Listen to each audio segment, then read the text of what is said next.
Flipkart, when it began just a few years back, the co-owners of the company, who managed to cobble together 4 lakhs, were personally packing books to be home delivered to their customers.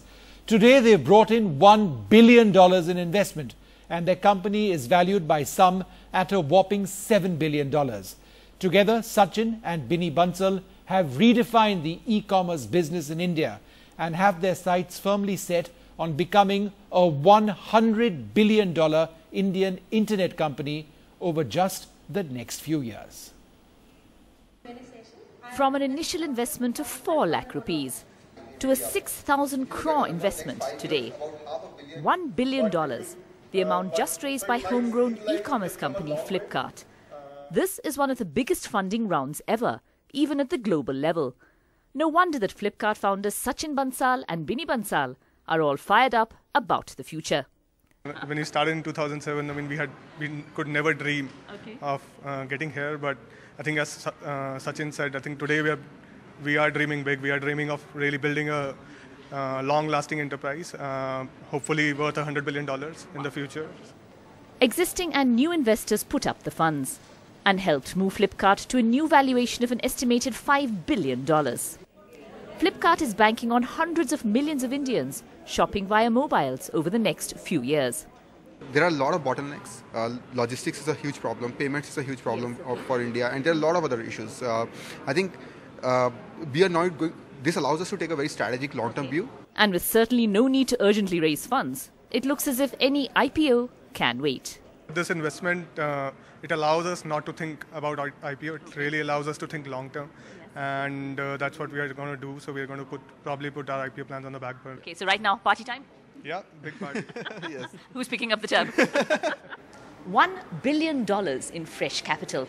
From an online company that delivered books to your home back in 2007 to becoming India's e-commerce giant, Flipkart has certainly come a long way.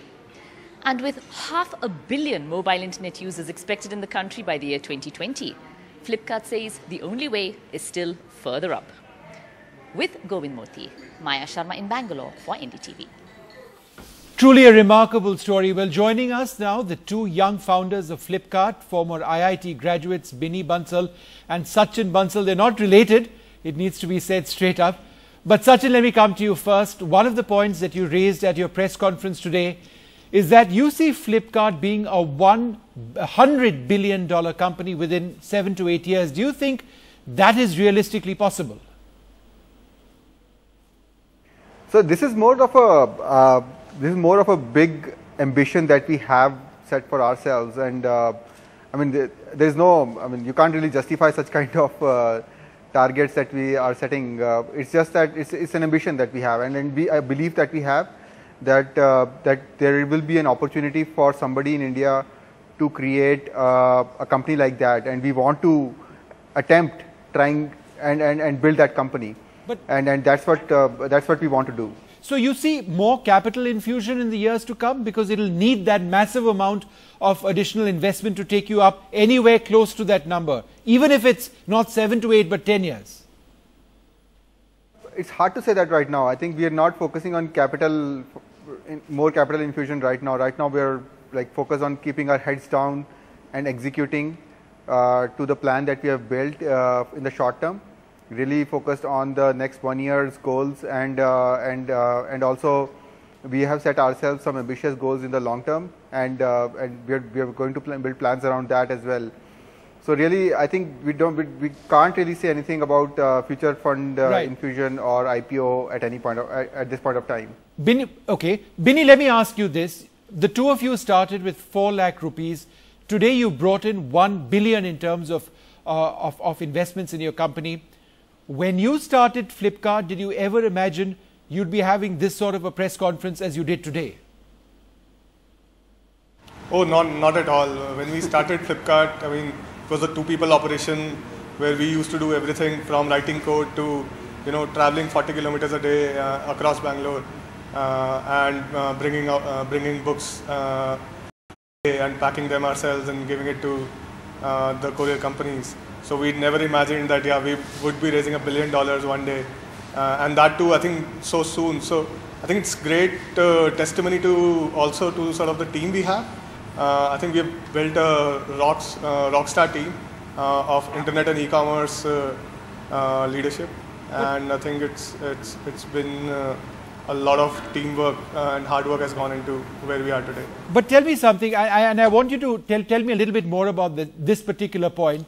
Back in 2007, you were physically actually wrapping books to distribute yourselves. And that from that to come to this, just describe that transition, if you will. No, I know, and it's pretty amazing, and sometimes, and we never thought that we would probably get this far in those early stages.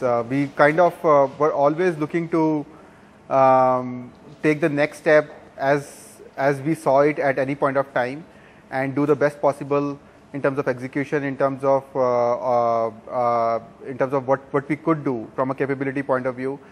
You can't really plan around these things. I mean, these things just happen. This is the nature of the internet itself, right? The internet is disruptive. Internet enables companies to grow really fast. And go really viral and in a very short period of time. It's the nature of the space itself. But tell us about the challenges that you now face. Amazon is obviously huge. Snapdeal is also a factor. Do you believe that you have it in you, or does Flipkart have it in it to take on a global giant like Amazon? Yeah, I think we look at the challenges actually from a very different lens. I think the challenge that we are today looking at is that there are going to be half a billion internet users in this country in the next few years, right? And a lot of commerce, a lot of shopping will move online. So the big challenge that we are looking at is that how do we enable this shopping and commerce ecosystem, and what are the different areas where we can help sellers, entrepreneurs and brands, and how can we help lakhs of sellers rather than just helping thousands of sellers.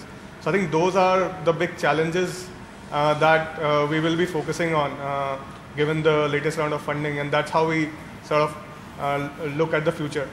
Okay, Sachin, do you believe that e-commerce is going to change the face of shopping in the country? It already has to a small extent among internet users, but do you believe in 10 to 15 years down the road, people won't actually be going to the market in the manner in which they do now? They'll be calling up companies like yours and saying, just deliver it to my house.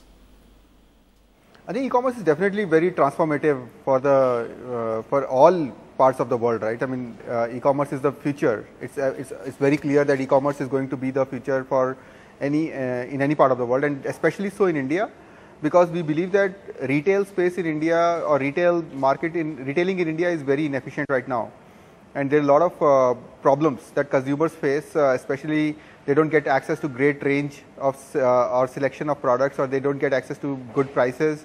The quality of products sometimes is a suspect. So we believe that there are large problems to be solved, and e-commerce is the most efficient way to solve those problems. And not just and with the access of internet in the hand of everybody through a smartphone, we believe e-commerce is the future. And if you look at the youngsters today, youngsters really want to live their lives on the internet. They want to do everything on the internet, from shopping to watching videos to chatting to whatever they want to do. I mean, it's the way of life now for a lot of people. But Binny, tell me about some of the problems which you faced. I've read, for example, in some states, in Uttar Pradesh, for example, people have placed or continue to get online and place very significant orders. And that you actually deliver these items to be told by people that, look, we were just trying to see if this works and we don't really have money to place this sort of an order. So does your model of business represent some sort of a cultural challenge in parts of the country? Yeah, so I think with any sort of new invention, right, people are not comfortable in the beginning.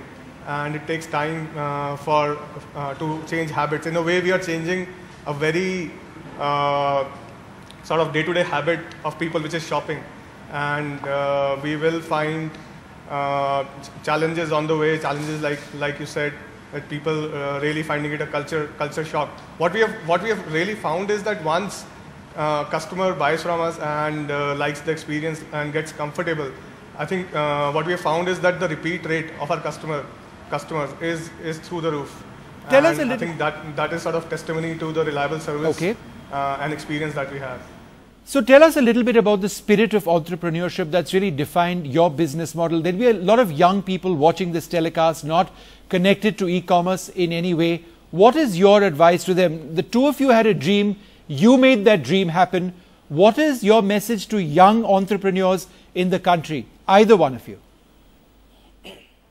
I think my message would be that there is no substitute to hard work and discipline. You definitely need that to be able to be successful. You need to be also very smart in how you do things.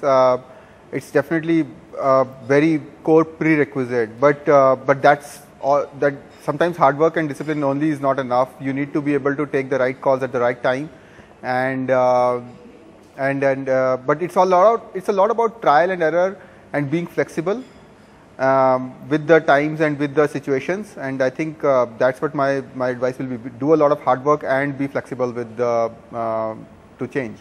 Binny, why don't you tell me this? Now, both of you came to the press conference earlier today as multi-millionaires. Your company is now valued, after all of this happens, at $7 billion. But as we've been seeing, you continue to wear Flipkart jackets. You've got employees who work in jeans. Is that the culture of your workplace as well, which is informal? Is that what you believe is the way forward? Oh yeah, so one, we have a very, very young team, and the culture at Flipkart is very, very informal. You'll find people coming not in jeans, actually in shorts. You'll find a lot of people coming in shorts and slippers as well. So the culture is very, very informal. Sachin and I both don't sit in cabins. We sit along with the other staff, and anybody can come walk up to us at any point in time, ask us whatever is on their mind, and to any other leader in the company as well. So that is the kind of sort of informal culture that we are trying to create. Okay, maybe TV news anchors should give up their suits and their ties. I'd like to thank both of you very much for your time, and congratulations for being true trailblazers in this industry. Thank you very much indeed.